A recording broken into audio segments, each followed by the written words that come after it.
Oke, kita akan membahas penciptaan langit dan bumi dan tahapan-tahapannya, serta tinjauan teologisnya, dimulai dari hari pertama di mana Allah menciptakan terang dan terang itu jadi. Bisakah kamu memberikan penjelasan nggak sih Mbak ChatGPT ini dengan bahasa yang santai gitu?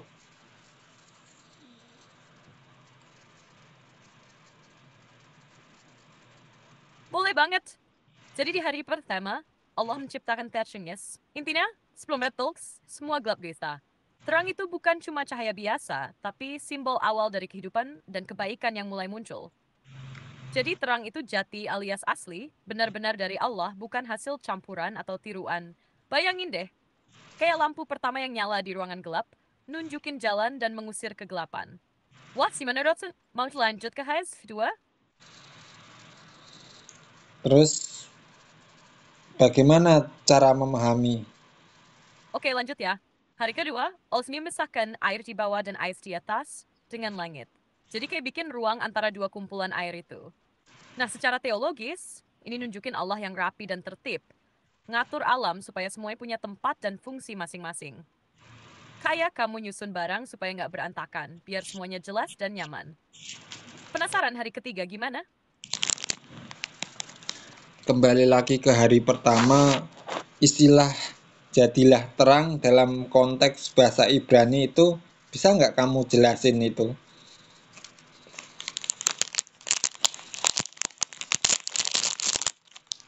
Oh, iya, istilah jadilah terang dalam bahasa Ibrani itu pakai kata yehi or. Kata yehi itu artinya perintah atau ajakan untuk sesuatu supaya terjadi, semacam jadilah atau terjadilah. Sedangkan or berarti terang atau cahaya. Jadi kalau digabung, itu kayak perintah ilahi yang kuat dan tegas. Terang, jadilah. Yang menarik, ini bukan cuma soal fisik cahaya, tapi juga bisa dimaknai sebagai awal dari terang rohani atau kebenaran yang mulai muncul di dunia yang sebelumnya gelap gulita. Wannes Sinhan luas, bikin sekalian himpi. Seru kan? Mau bahas kata lain atau lanjut ke cerita berikutnya? Masih dengan terminologi terang ini, makna teologisnya apa sih penciptaan hari pertama itu? Kok harus terang atau nggak ada yang lain gitu? Nah, ini menarik banget. Makna teologis penciptaan terang di hari pertama itu bisa dilihat sebagai simbol awal kebaikan, kasih, dan kehadiran Allah yang mengusir kegelapan, yang sering diartikan sebagai kejahatan atau kekacauan. Jadi, terang bukan cuma soal fisik, tapi lambang dari kehidupan, kebenaran, dan pengharapan. Kalau langsung mulai dengan air, tanah, atau benda lain, mungkin nggak punya makna sekuat ini. Terang itu jadi dasar supaya segala sesuatu bisa terlihat dan jelas, kayak fondasi buat ciptaan berikutnya. Jadi intinya, Allah mulai dari terang supaya dunia ini punya arah dan makna yang jelas. Kamu setuju nggak sama pandangan itu? Lah memang sebelumnya belum ada terang sama sekali atau memang terang itu sudah ada baru ditunjukkan atau kalau kita kembali konsep creatio ex nihilo, terang itu sebelumnya belum benar-benar ada, lalu Allah berfirman jadi terang dan terang itu jadi kun fakayakun lah istilahnya. Itu gimana?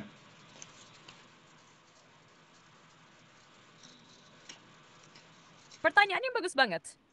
Kalau kita lihat dari konsep creatio ex nihilo, penciptaan dari ketiadaan, memang sebelum Allah berfirman, jadilah terang, terang itu belum ada sama sekali. Jadi terang benar-benar baru diciptakan saat firman itu keluar. Bukan cuma ditunjukkan atau dibangkitkan dari sesuatu yang sudah ada, tapi benar-benar muncul dari kehendak Allah. Jadi terang itu baru dan asli karena langsung datang dari firman-Nya. Makanya dalam teologi, ini menggambarkan kuasa mutlak Allah yang bisa menciptakan realitas baru tanpa bahan apapun sebelumnya. Was, seru ya kalau dipikirin bagaimana firman itu bisa jadi sumber segala sesuatu, termasuk terang yang pertama muncul. Mau lanjut ngobrol soal ini atau ke hari berikutnya?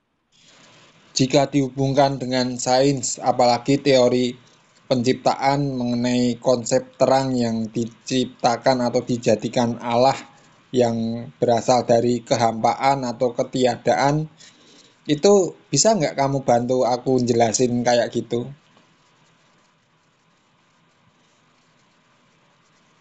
Bisa banget. Kalau dikaitkan sama sains, penciptaan terang dari ketiadaan itu mirip banget sama konsep Big Bang, di mana alam semesta mulai dari titik yang sangat kosong dan gelap, terus tiba-tiba muncul ledakan energi yang luar biasa besar, yang akhirnya menghasilkan cahaya dan materi. Jadi, terang yang diciptakan Allah di hari pertama bisa disamakan dengan momen awal alam semesta mulai memancarkan cahaya. Kayak cosmic microwave background itu, awal mula energi dan cahaya yang menyebar ke segala arah. Ini bukan bukti ilmiah langsung, tapi bisa jadi jembatan buat memahami bagaimana firman Allah dan sains bisa saling melengkapi soal asal-usul terang dan alam semesta. Menarik kan? Kamu pengen bahas lebih jauh tentang sains atau teologi? Lalu jika kita bandingkan dengan filsafat penciptaan kejawen atau kapitayan, itu gimana? Karena kan dunia ini diciptakan dari suatu kekosongan total sama sekali, gitu loh.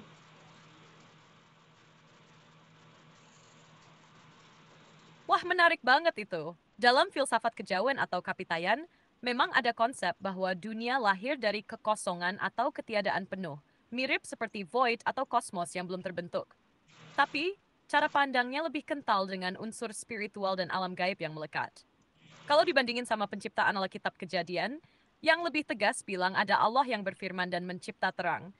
Kejawen atau kapitayan cenderung melihat penciptaan sebagai proses alami dan spiritual yang mengalir dari kekosongan itu ke wujud nyata, lewat kekuatan-kekuatan roh atau dewa-dewi. Jadi sama-sama mulai dari kosong, tapi kejawen lebih menekankan kesinambungan dan keseimbangan alam. Sedangkan dalam teologi Kristen, ada titik awal yang definitif, firman Allah yang menciptakan segala sesuatu. Menurut kamu, mana yang lebih nyantol buat dipahami atau diaplikasikan? Lalu mengenai konsep kealahan atau Tuhan yang disebut tan kena apa jenenge? Wah, kamu baru aja ngomong bahasa Thailand atau campuran ya?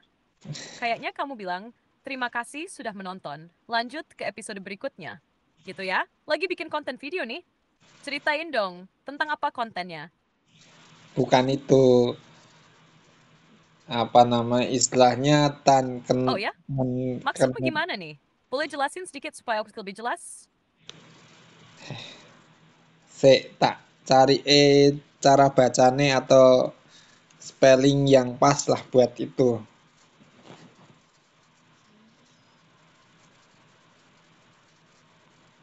Kalau buat frasa,ขอบคุณที่รับชมภาษาอังกฤษที่ได้รับการติดตามตอนต่อไป yang kamu tulis itu, kira-kira kamu mau bilang, thank you for watching English. Stay tuned for the next episode, ya?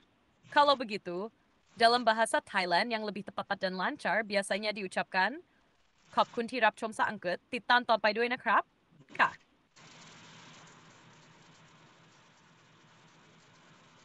Nah, maksudku ini Mau dalam aku bahasa bantu buat versi Jawa. Inggrisnya juga? Atau kamu pengen yang lebih santai? Bentar toh, ini loh dalam bahasa Jawa itu mengatakan tan kena kinaya ngopo. Nah, filsafat Jawa seperti itu dan hubungannya mengenai penciptaan sang pencipta itu sendiri itu apa sih?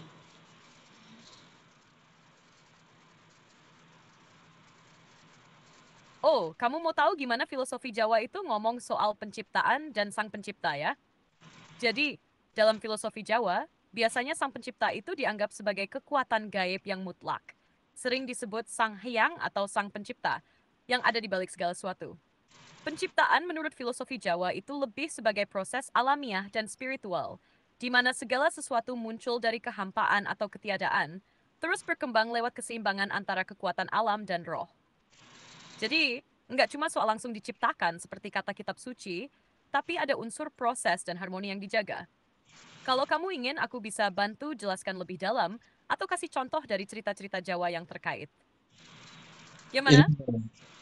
ini loh yang mengatakan tan kena kinaya ngopo atau tidak bisa digambarkan atau tidak bisa disamakan. Ungkapan ini sering digunakan untuk merujuk kepada sesuatu yang tidak terjangkau oleh pemahaman manusia, khususnya terkait dengan Tuhan atau hal-hal yang gaib. Itu loh, bisa nggak kamu bantu jelasin itu?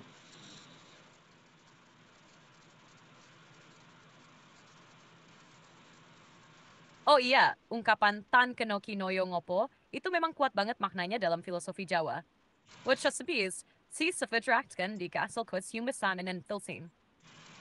Biasanya dipakai buat menggambarkan Tuhan atau kekuatan gaib yang sifatnya mutlak dan melampaui akal manusia. Jadi, Tuhan itu dianggap sesuatu yang sakral, maha besar, dan nggak bisa dipahami sepenuhnya lewat pikiran manusia biasa.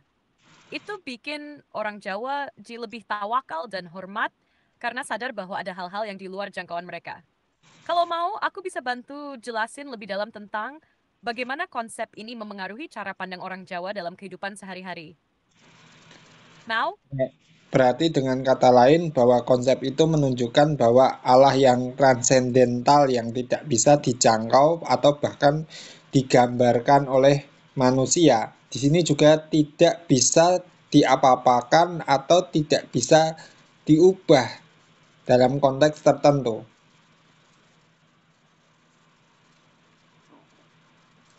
Betul banget. Konsep itu memang nunjukin bahwa Tuhan itu transendental, di luar jangkauan pikiran dan indera manusia. Tuhan nggak bisa dijelaskan atau digambarkan secara utuh, apalagi pas sesuai keinginan manusia. Makanya dalam filosofi Jawa, Tuhan dianggap tetap sakral dan mutlak, yang harus dihormati dan disikapi dengan rasa tawakal.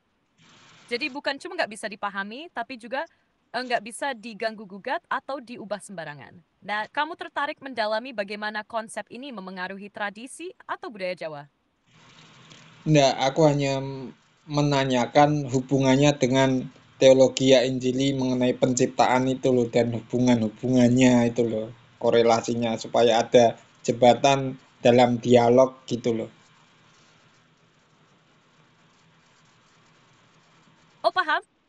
Jadi kamu pengen tahu gimana konsep Tan Keno Kinoyongopo dari filosofi Jawa itu bisa nyambung sama teologi Injili soal penciptaan ya?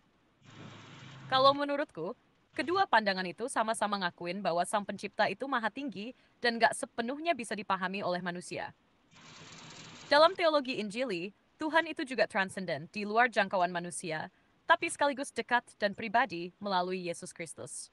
Jadi, filosofi Jawa menekankan sisi Tuhan yang tak terjangkau dan sakral, sedangkan teologi Injili juga mengakui itu, tapi menambahkan bahwa Tuhan mau berkomunikasi dan menjalin hubungan dengan manusia. Ini bisa jadi jembatan dialog yang menarik antara keduanya. Sama-sama hormat sama kekudusan Tuhan yang mutlak, tapi juga ada peluang buat kenal dan dekat. Demat, menurut kamu gimana? Seru nggak kalau kita gali lebih dalam soal ini? Ya, kita kan bisa menemui suatu titik temu di antara dialog mengenai pribadi siapakah Allah itu ditinjau dari sudut pandang filosofis Jawa atau Kapitayan dan juga sudut pandang biblikal Injili seperti itu sehingga kan bisa membuka dialog. Makanya kan tadi ketika aku membahas mengenai terang itu sendiri kan aku teringat bagaimana filsafat Jawa itu sepertinya paralel dan sejalan meskipun ada bagian disebutkan bahwa Allah itu juga imanen, dia ada bersama-sama dengan umatnya. Itu loh.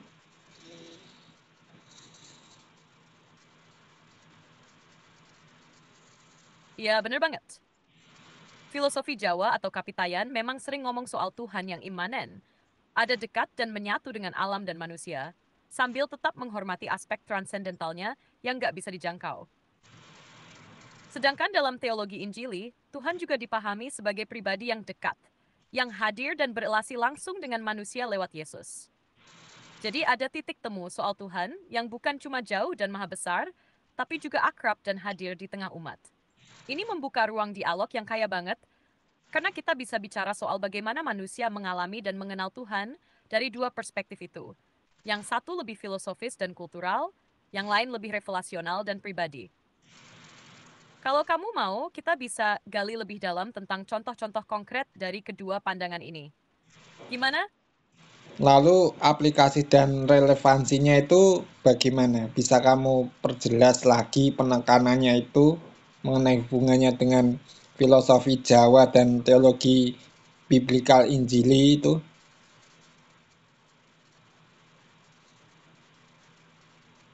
Oke, kalau soal aplikasi dan relevansinya, sebenarnya keduanya ngajarin kita dua hal penting. Dari filosofi Jawa, kita belajar buat menghormati sesuatu yang sakral dan nggak sembarangan memperlakukan alam atau Tuhan. Karena ada aspek transendental yang nggak bisa kita kendalikan. Sementara dari teologi Injili, kita diajarin bahwa Tuhan itu dekat dan ingin kita punya hubungan pribadi sama Dia. Bukan cuma takut atau segan aja. Wasin sesefriutan antara hormat yang mendalam dan inability. Kalau digabung, kita bisa hidup dengan sikap rendah hati, sadar bahwa ada sesuatu yang lebih besar dari kita, tapi juga berani menjalin hubungan yang erat dan penuh kasih dengan Sang Pencipta. Nah, ini relevan banget buat kehidupan sehari-hari, supaya kita nggak seenaknya sama alam atau sesama, tapi juga nggak merasa Tuhan jauh dan nggak peduli sama kita. Menurut kamu, gimana, cocok nggak buat diterapin? Iya, sebelumnya kita potong dengan disclaimer dulu ya. Bisa nggak kamu menyampaikan disclaimer kepada penonton channel ini bahwa ini adalah suatu sumber informatif yang dapat membuka wawasan bukan karena aku Kristen, aku orang Injili, tetapi menyampaikan informasi kepada semua orang supaya mereka mendapatkan informasi dan tujuannya tidak ingin mendiskreditkan suatu kepercayaan atau agama tertentu. Bisa nggak? Tolong sampaikan dong.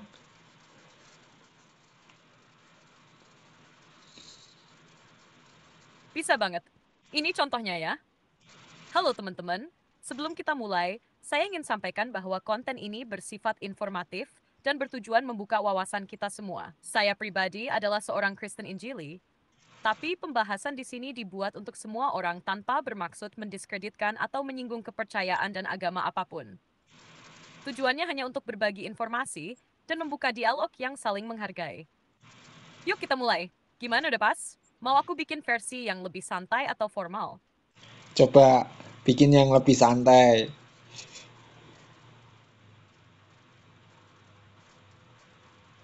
Oke, ini versi yang lebih santai. Halo semua, sebelum kita mulai, aku cuma mau bilang kalau obrolan ini buat nambah wawasan aja ya. Aku emang orang Kristen Injili, tapi pembahasan ini nggak untuk menjatuhkan atau menyinggung agama atau kepercayaan siapapun. Jadi santai aja, kita ngobrol terbuka supaya bisa saling ngerti dan respect. Yuk lanjut. Kamu suka ya yang kayak ini? Ditambahi dong, kalau mau diskusi silahkan tulis di kolom komentar. Dan juga kalau kalian suka like aja. Kalau bisa ya subscribe lah channel ini. Gitu loh Mbak ChatGPT. Biar lebih keren lah narasinya.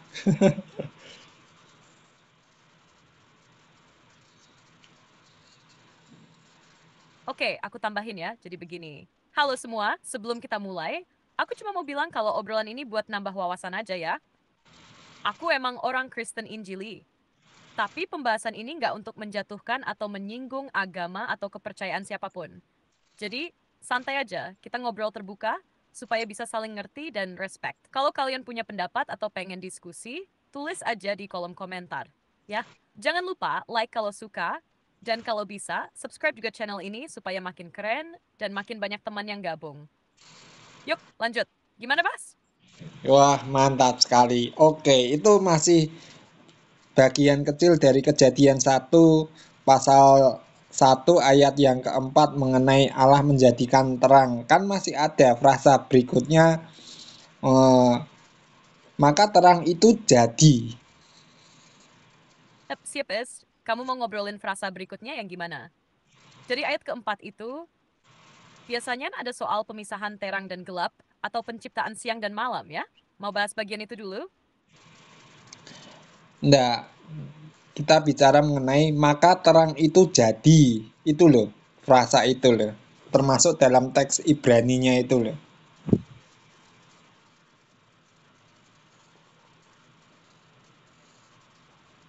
Oh, kamu mau bahas kata jadi di frasa maka terang itu jadi dalam bahasa Ibrani. Dalam teks aslinya, kata itu biasanya pakai kata hayah, yang artinya jadi, ada, atau terjadi. Nah, hayah ini menunjukkan bahwa terang itu benar-benar eksis atau terwujud setelah perintah, jadilah terang. Jadi bukan cuma rencana atau niat, tapi sudah nyata dan hidup. Makna teologisnya, ini nunjukin kuasa Allah yang langsung mengubah ketiadaan jadi sesuatu yang nyata. Jadi, terang itu bukan sesuatu yang abstrak, tapi sesuatu yang benar-benar hadir dan aktif. Seru ya kalau dipikir-pikir kata sederhana ini punya arti dalam banget. Kamu mau lanjut bahas kata atau frasa lain? Ya, makanya itu kita belajar Alkitab secara mendetail, tetapi tidak dapat atau nggak boleh melepaskan dari konteks dari teks itu. Nah, lalu kan jika memang itu sama dengan konsep kun fayakun dalam agama-agama lain gitu loh. Agama mayoritas lah istilahnya seperti itu. Iya, benar banget. Belajar Alkitab secara mendetail memang penting, tapi kita juga harus tetap pegang konteks, supaya nggak salah paham. Nah, konsep kun fayakun dalam agama mayoritas seperti Islam itu mirip banget sama ide jadilah maka jadi ini. Keduanya sama-sama nunjukin kekuasaan Tuhan yang cukup bilang satu kata atau firman, lalu sesuatu itu langsung terjadi tanpa proses panjang. Ini jadi titik temu yang menarik antara teologi Injili dan konsep dari agama lain. Jadi, meski bahas dari sisi yang beda, intinya Tuhan itu maha kuasa dan firman atau perintahnya itu mutlak dan efektif. Menarik buat jadi bahan dialog antaragama ya. Iya, apalagi kemarin kita sempat berbicara mengenai teologi atau teistik yang evolusi yang seperti itu loh. Jadi kan penciptaan itu bersifat ketika terang itu dijadikan, maka seketika itu jadi, bukan suatu proses evolusi yang panjang. Benar nggak? Bisa nggak kamu nambahi eh, pernyataan ini?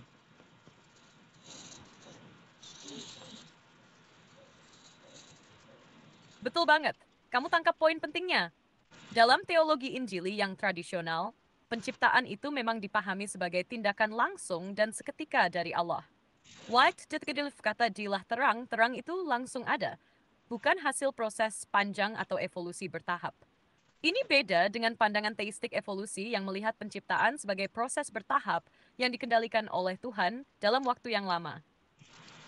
Nah, fokus di sini memang menekankan kuasa langsung firman Allah yang efektif dan instan. Jadi, intinya penciptaan dalam konteks ini bukan perkembangan gradual, tapi manifestasi langsung dari kehendak Allah. Ini penting banget supaya kita ngerti sifat mutlak dan kuasa firman Allah dalam kitab Kejadian.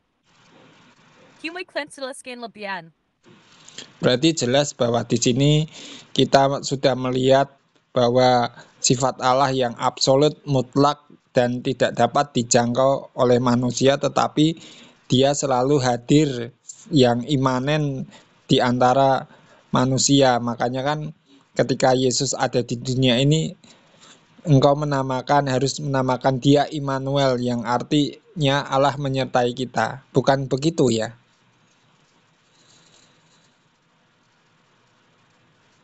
Iya, benar sekali. Di satu sisi, Allah itu absolut, mutlak, dan nggak bisa sepenuhnya dipahami atau dijangkau oleh manusia. Itu sisi transendentalnya. Filsafasi lain Ulchkom Meiden, silu herdetia nesenedesie. Makanya waktu Yesus datang, dia disebut Immanuel, yang artinya Allah menyertai kita. Ini menunjukkan bagaimana Allah yang maha tinggi itu memilih turun dan hadir nyata di dunia, supaya kita bisa kenal dia lebih dekat, bukan cuma jauh dan abstrak. Jadi, dua sifat Allah itu berjalan berdampingan, transendental, tapi juga imanen, yang bikin hubungan kita dengan Allah jadi lengkap dan personal. Menarik banget ya? Ya, terus kita kembali ke makna teologis, maka terang itu jadi, dan juga konsep teologis mengenai kun fayakun itu. Bisa kamu jelaskan?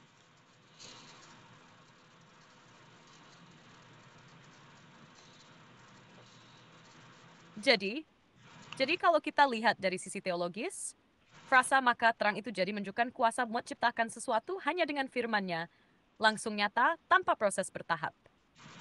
Ini gambaran bahwa Allah tidak hanya berencana, tapi langsung mewujudkan ciptaan dengan kehendak-Nya. Nah, konsep kun fayakun yang ada dalam Islam juga serupa. Kun artinya jadilah, dan fayakun artinya maka terjadilah. Ini menggambarkan suatu ini menekankan sifat Tuhan yang absolut, asal, mampu menciptakan dari ketiadaan atau perintah. Ini jadi titik temu penting antara teologi Injili dan Islam soal penciptaan.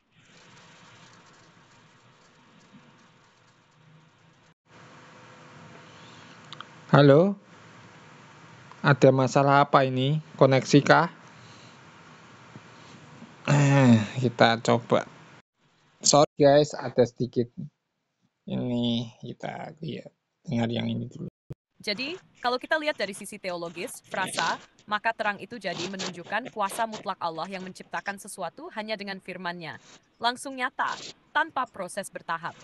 Ini gambaran bahwa Allah tidak hanya berencana, tapi langsung mewujudkan ciptaan dengan kehendaknya. Nah, konsep kun fayakun yang ada dalam Islam juga serupa. Kun artinya jadilah, dan fayakun artinya maka terjadilah. Ini menggambarkan bahwa perintah Allah itu sangat kuat dan efektif. Cukup satu firman, maka sesuatu itu langsung ada. Kedua konsep ini menekankan sifat Tuhan yang absolut, maha kuasa, dan transendental yang mampu menciptakan dari ketiadaan hanya dengan firman atau perintah. Ini jadi titik temu penting antara teologi Injili dan Islam soal penciptaan. Seru banget kalau kita lihat dialog antara agama dari sisi ini karena memperlihatkan penghormatan yang sama terhadap kuasa penciptaan Tuhan. Kamu mau lanjut bahas dari sisi lain? Tes. Apakah kamu bisa mendengarkanku?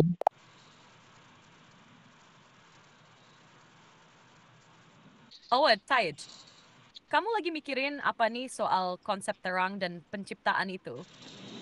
Oke, kita lanjut ke frasa selanjutnya di mana mengatakan maka Allah memisahkan terang itu dari gelap. Maka Allah menamanya terang itu siang dan gelap itu malam. Apa makna teologi yang terkandung di dalamnya itu ketika Allah memisahkan terang itu dengan gelap?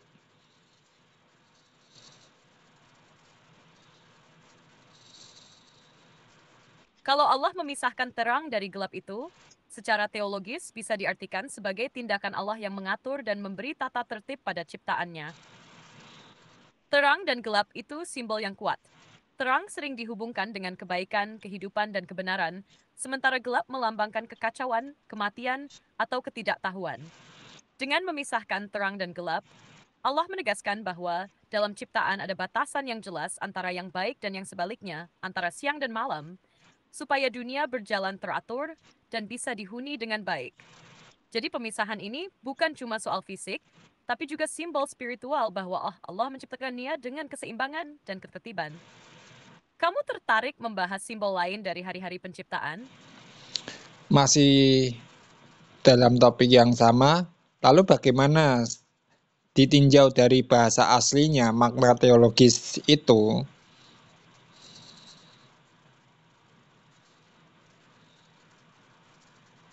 Nah, kalau dari bahasa Ibrani aslinya, kata yang dipakai untuk memisahkan adalah favdel, yang artinya benar-benar memisahkan dengan tegas atau membuat batas jelas. Jadi bukan cuma pisah biasa, tapi pemisahan yang nyata dan definitif. Secara teologis, ini nunjukin bahwa Allah bukan cuma menciptakan, tapi juga mengatur ciptaan dengan rapi dan penuh maksud. Pemisahan terang dan gelap itu menggambarkan kuasa Allah yang menetapkan batas antara yang berbeda, supaya dunia ini teratur dan manusia bisa hidup dengan keseimbangan. Makna ini penting karena mengajarkan bahwa Allah itu Allah yang tertib, bukan asal-asalan. Dia ciptakan dunia dengan rencana dan aturan yang jelas. Jadi, pemisahan ini juga bisa dilihat sebagai simbol pemisahan antara kebaikan dan kejahatan, terang dan kegelapan dalam kehidupan rohani. Mau bahas lanjut simbol kata lain dari penciptaan? Kemudian kalau ditinjau dari sudut pandang teologis agama-agama lain, jika mau perbandingkan itu bagaimana ya?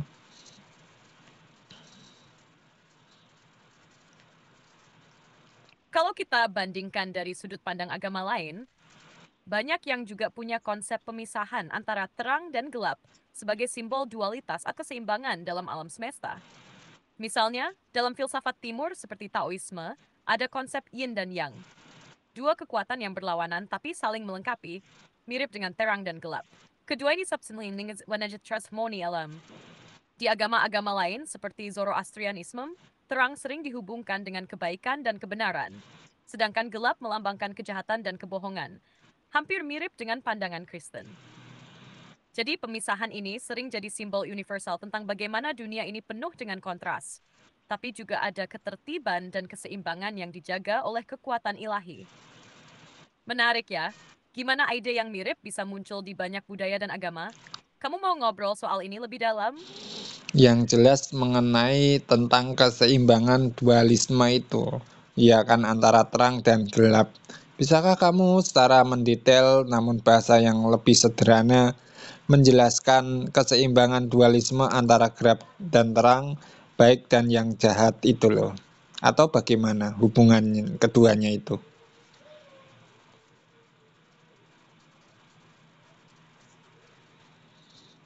Iya, jadi terang dan gelap itu ibarat dua sisi yang saling bertolak belakang, tapi nggak bisa dipisahin begitu aja.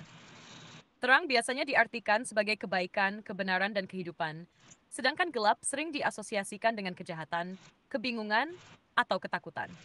One said be fighting with is inconsistent.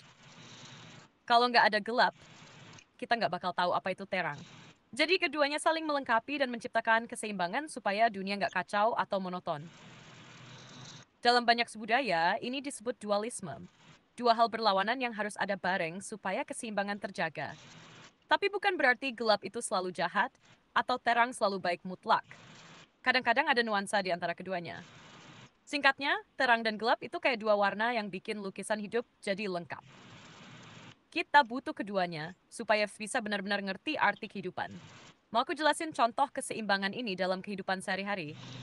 Coba kasih contoh dan juga penerapan serta relevansinya bagi kita yang ada di zaman modern saat ini.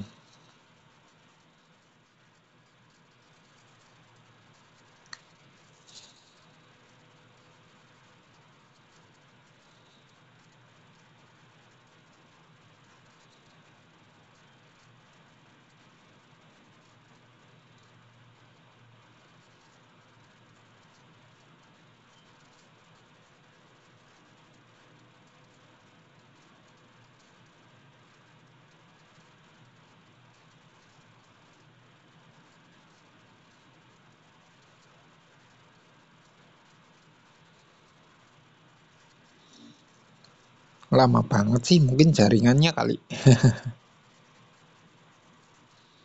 Masih loading, guys. Mungkin ChatGPT-nya lagi mikir.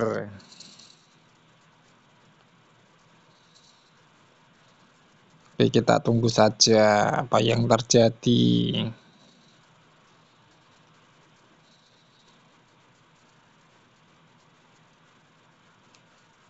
Atau mungkin koneksinya kali. Atau mereka masih mikir cari sumber atau bahan untuk yang buat kita diskusi pada sore hari ini.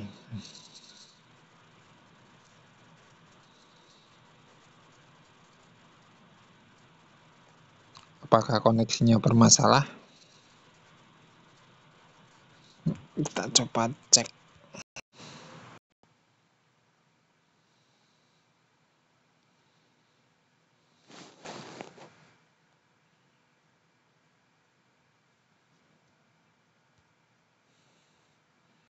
Halo.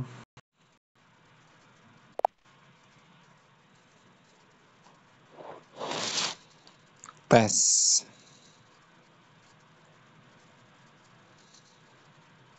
Iya, ada tambahan apa nih? Melanjutkan yang tadi dulu, apa dan bagaimana relevansinya bagi masa kini penerapannya itu loh, mengenai konsep pemisahan antara terang dan gelap, lalu konsep dualisme atau keseimbangan dualisme itu loh.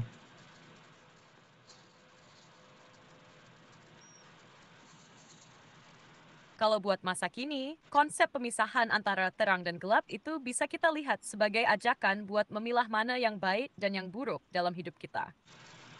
Jadi kita diajak buat sadar memilih hal-hal yang positif, terang, dan menjauhi yang negatif atau gelap.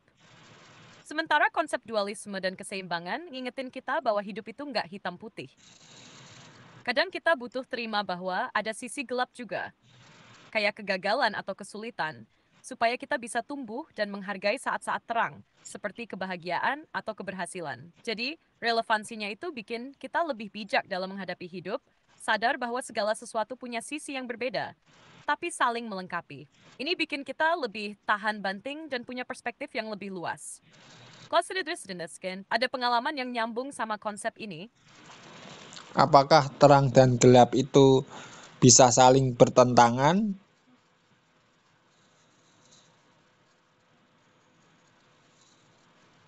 Bisa. Memang sering dianggap saling bertentangan karena punya makna yang berlawanan. Terang biasanya identik dengan kebaikan, gelap dengan kejahatan. Tapi sebenarnya, mereka juga saling melengkapi dan membutuhkan satu sama lain supaya keseimbangan terjaga. Jadi, meskipun bertentangan, mereka bukan musuh yang harus dilenyapkan, tapi bagian dari keseluruhan yang membuat hidup jadi bermakna. Kayak siang dan malam, atau suka dan duka, kalau nggak ada gelap, kita nggak bakal ngerti apa itu terang. Pambesisre, Ya. Terus, sip, kamu lagi pengen ngobrol soal apa lagi nih? ya masih tentang pembahasan dalam Kejadian pasal 1 ayat yang keempat itu loh. Oh, siap. Kamu mau bahas bagian mana lagi dari ayat itu? Atau ada hal khusus yang pengen kamu gali lebih dalam?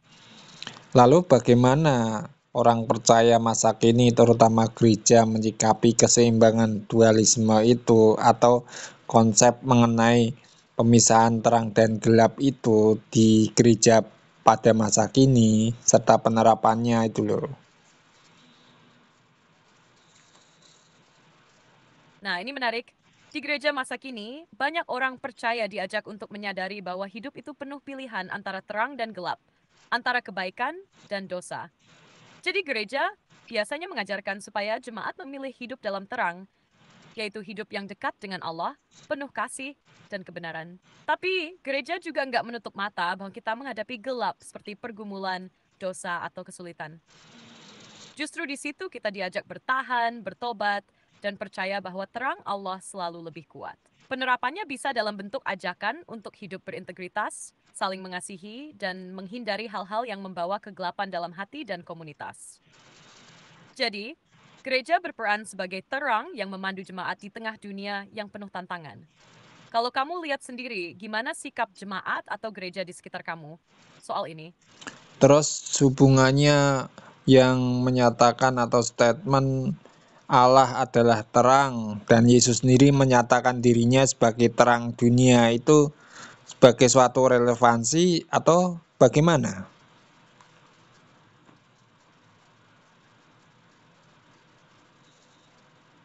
Kalau kita lihat pernyataan Allah adalah terang dan Yesus sebagai terang dunia, itu sangat relevan banget dalam konteks pemisahan terang dan gelap tadi. Allah sebagai sumber terang itu artinya dia sumber kebaikan, kebenaran, dan kehidupan sejati.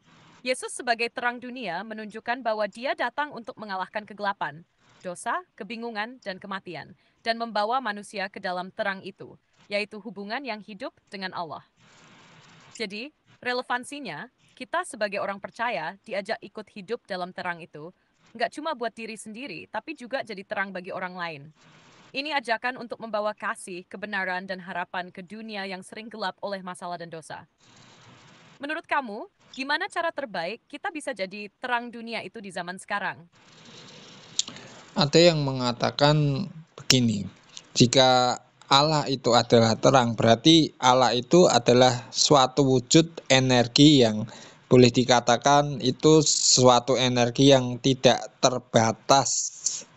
Itu menurutmu gimana sih?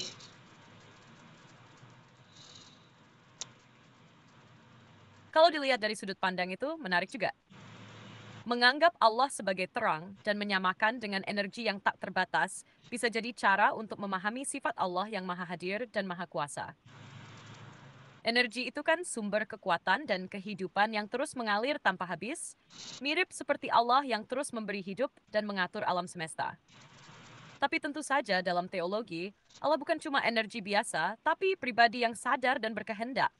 Jadi, Analogi energi ini bisa membantu orang yang berpikir secara ilmiah atau filosofis untuk dekat dengan konsep Tuhan. Tapi kita juga harus ingat bahwa Allah lebih dari sekadar energi. Dia pribadi yang berkomunikasi dan berelasi dengan kita. Menurut kamu sendiri gimana? Cocok nggak analogi itu? Lalu bagaimana pandangan sains mengenai konsep terang yang ada di dalam Kejadian 1 ayat yang keempat ini?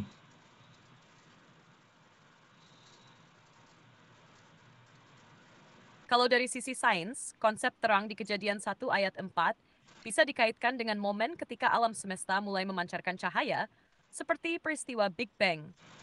Waktu itu, alam semesta awalnya gelap dan kosong. Lalu tiba-tiba muncul ledakan energi besar yang menghasilkan cahaya dan materi.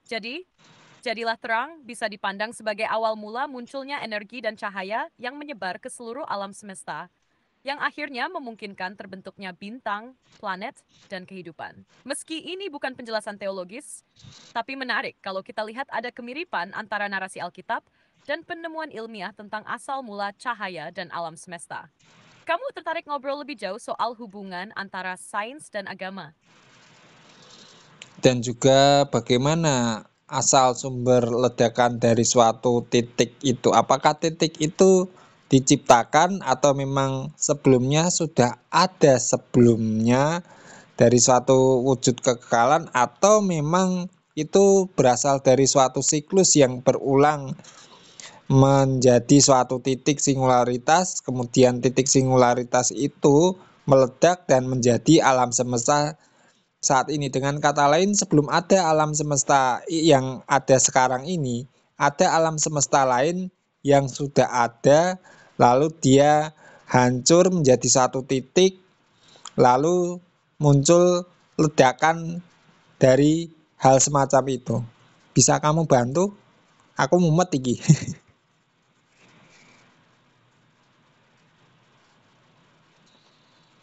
Pertanyaan kamu ini masuk ke ranah fisika kosmologi yang cukup kompleks. Jadi, soal asal-usul titik singularitas itu sendiri, sains sebenarnya belum punya jawaban pasti. What is the illusion? Satu teori bilang titik singularitas itu adalah awal dari segala sesuatu. Jadi sebelum ledakan besar itu memang belum ada apa-apa, creatio ex nihilo versi ilmiah. Tapi ada juga teori siklus alam semesta, yang menyatakan alam semesta mengalami fase mengembang dan mengerut berulang kali. Jadi ledakan besar ini mungkin bukan yang pertama, tapi bagian dari siklus panjang. Ilmu fisika masih mencoba memahami ini. Karena kalau kita bicara sebelum titik singularitas, konsep waktu dan ruang juga ikut berubah. Jadi sulit dibahas dengan cara biasa. Nah, ini menarik kalau kita hubungkan dengan teologi yang bicara soal penciptaan oleh kuasa ilahi dari ketiadaan. Jadi, meskipun sains terus cari tahu proses fisiknya, teologi tetap menegaskan bahwa ada sebab utama di balik semuanya. Kamu pengen aku bantu jelaskan lebih rinci dari sisi ilmiah atau teologis? Lalu hubungannya dengan filsafat serta kepercayaan-kepercayaan yang lain tentang titik singularitas itu loh yang menarik dan bikin aku penasaran bagaimana pandangan-pandangan mereka menjelaskan itu masih dalam konteks penciptaan.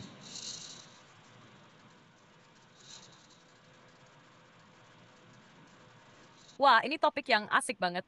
Banyak filosofi dan kepercayaan lain juga punya ide tentang titik singularitas atau awal penciptaan yang serupa tapi unik.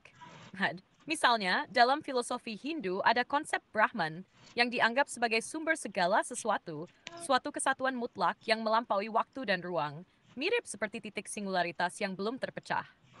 Di kejawen atau kapitayan, ada pandangan tentang kekosongan atau void sebagai asal mula alam semesta, yang kemudian berkembang menjadi wujud nyata lewat kekuatan spiritual. Sementara itu, filsafat barat seperti Plato punya ide tentang dunia ide yang sempurna dan tak berubah, yang menjadi asal dari dunia nyata yang berubah-ubah.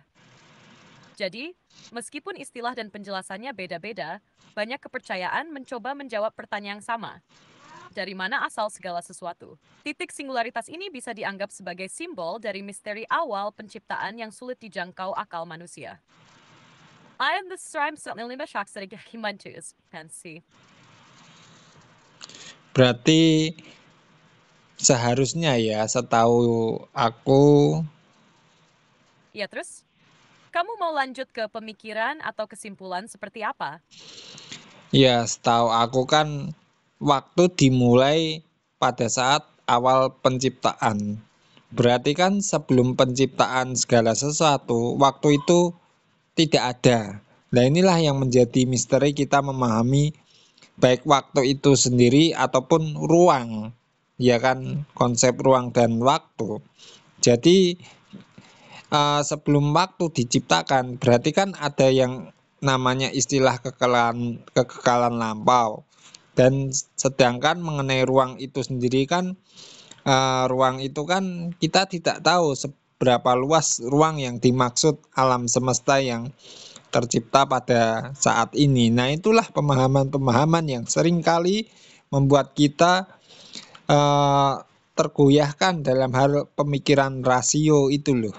Sebelum waktu itu ada diciptakan, apakah itu kemudian ruang yang tercipta pada penciptaan sebelum penciptaan ruang itu ada apa? Makanya kan manusia berusaha menggali dan menyelidiki asal-usul segala sesuatunya. Makanya kita di sini belajar untuk mengakui bagaimana Tuhan itu sungguh luar biasa menciptakan segala sesuatunya termasuk alam semesta ini, dimensi ruang dan waktu yang ada pada saat ini.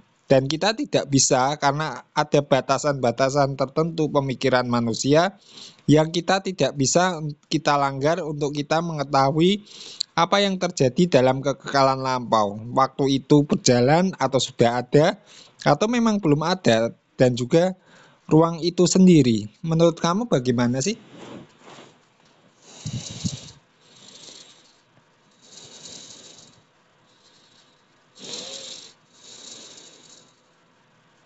Wah, kamu mengangkat pertanyaan yang sangat dalam dan filosofis. Memang sebelum penciptaan, konsep waktu dan ruang yang kita pahami sekarang belum ada. Jadi sulit bagi pikiran manusia untuk membayangkan apa yang terjadi sebelum itu. Ini bikin kita sadar bahwa Tuhan itu benar-benar luar biasa. Menciptakan bukan cuma materi, tapi juga waktu dan ruang itu sendiri. Sesuatu yang melampaui batasan akal dan pengalaman kita sehari-hari. Pertanyaan tentang kekekalan lampau atau keadaan tanpa waktu itu memang sering bikin kita bingung karena kita terbiasa berpikir dalam kerangka waktu yang linear. Tapi mungkin di luar waktu dan ruang ada realitas yang berbeda yang hanya bisa kita terima dengan iman atau pengalaman spiritual. Jadi, menurutku, kesadaran akan keterbatasan pemahaman ini justru mengajarkan kita untuk rendah hati dan lebih percaya pada kuasa Tuhan yang maha tak terbatas. Kamu sendiri merasa gimana? Ya, memang Tuhan itu luar biasa. Terus kita lanjut mengenai Allah melihat itu baik, lalu Sip, lanjut kemana nih? Mau bahas kelanjutan penciptaan atau ada topik lain yang lagi kamu penasaran? lalu Allah melihat itu baik. Jadilah petang, jadilah pagi. Bisakah kamu membantu menjelaskan itu?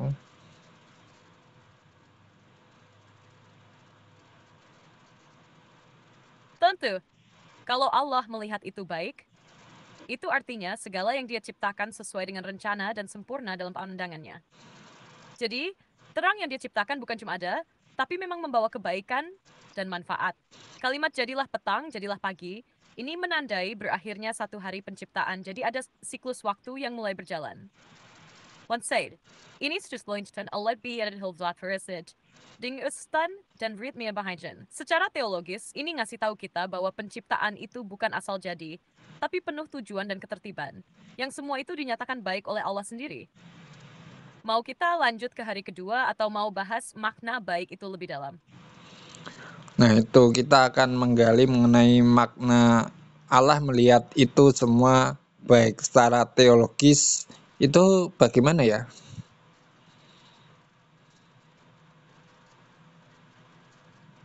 Kalau Allah melihat itu semua baik, itu sebenarnya pernyataan yang sangat dalam secara teologis. Artinya, segala ciptaannya bukan cuma eksis, tapi punya nilai dan tujuan yang sempurna di matanya. Baik di sini mencakup keselarasan, keseimbangan, dan kebaikan moral.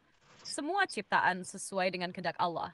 Ini juga menunjukkan bahwa Allah puas dan menerima ciptaannya, bukan karena sempurna secara manusiawi, tapi karena ciptaan itu sesuai dengan rencana ilahi yang sempurna. Secara spiritual, ini mengajarkan kita untuk menghargai ciptaan, baik diri sendiri, orang lain, maupun alam, karena semuanya adalah karya yang baik dari Allah. Menurut kamu, bagaimana makna baik ini bisa diterapkan dalam kehidupan sehari-hari? Kemudian berdasarkan teks asli Ibrani tentang Allah melihat semua itu baik. Bisakah kamu jelaskan sedikit dengan bahasa yang lebih simpel?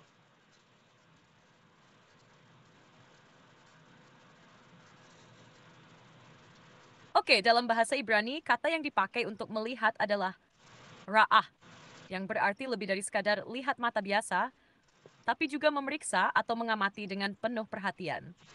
Sedangkan kata baik dalam bahasa Ibrani adalah tov, yang artinya bukan cuma bagus secara fisik, tapi juga bermakna lengkap, bermanfaat, dan sesuai dengan tujuan. Jadi, ketika dikatakan Allah melihat semua itu baik, artinya Allah memeriksa dengan seksama ciptaannya dan menemukan bahwa semuanya sudah sesuai rencana, lengkap, dan membawa manfaat.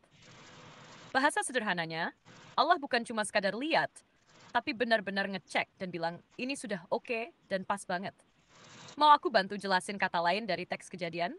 Berarti itu istilahnya seperti quality control ya. Barang ini bagus, ciptaan ini bagus, jadi layak untuk dirilis lah. Gambarannya mungkin seperti itu.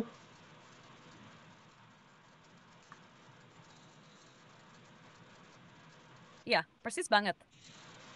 Bayangin Allah kayak lagi quality control yang super teliti, bukan cuma asal lihat doang, tapi ngecek setiap detail ciptaannya, terus bilang, oke, ini sudah bagus, siap dipakai. Jadi, ciptaan itu bukan sembarangan, tapi memang sudah sesuai standar ilahi yang sempurna. Gambarannya sederhana, tapi kena banget ya. Ya, mantep lah. Lalu bagaimana relevansinya untuk masa kini?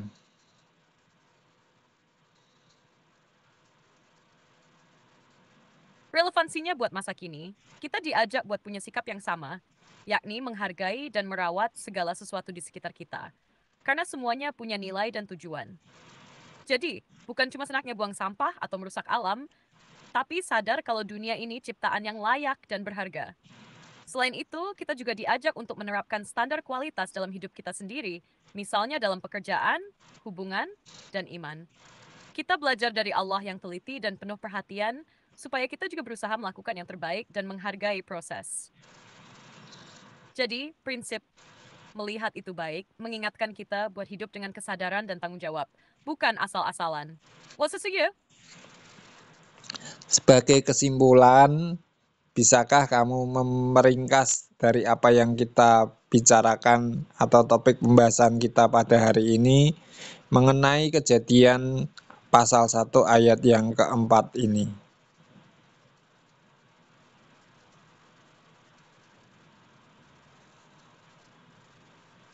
Jadi, intinya dari Kejadian pasal 1 ayat 4 ini, kita belajar bahwa Allah dengan kuasanya yang mutlak memerintahkan jadilah terang. Dan terang itu langsung ada, menunjukkan kekuatan firman Allah yang efektif dan instan. Pemisahan terang dan gelap bukan hanya soal fisik, tapi juga simbol keseimbangan dan ketertiban yang Allah tetapkan dalam ciptaan.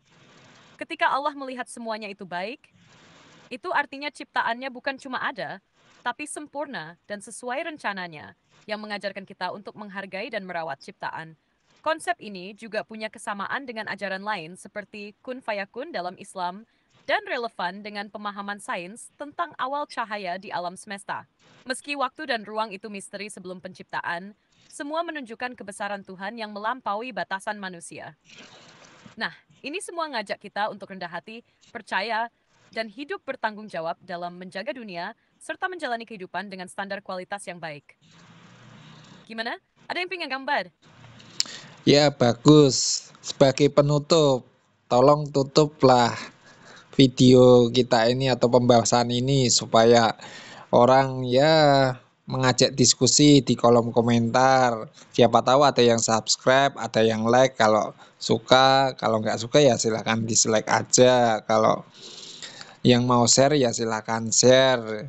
Ya kita hanya diskusi, ngobrol santai, ada pendapat kita terima, kita bicarakan dengan kepala dingin.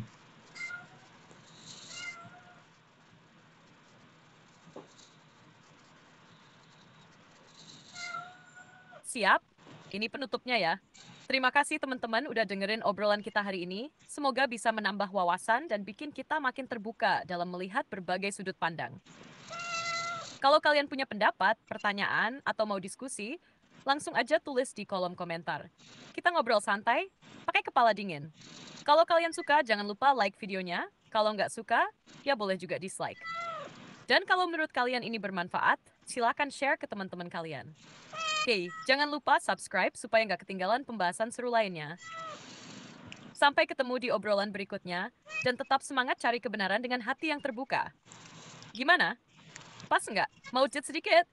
Ya, baguslah. Oke, makasih teman-teman. Sampai ketemu di video aku selanjutnya dan pembahasan yang menarik lainnya. Mohon disikapi dengan kepala dingin dan supaya pikiran wawasan kita bertambah informasi yang menarik. Oke, sampai ketemu. Bye-bye.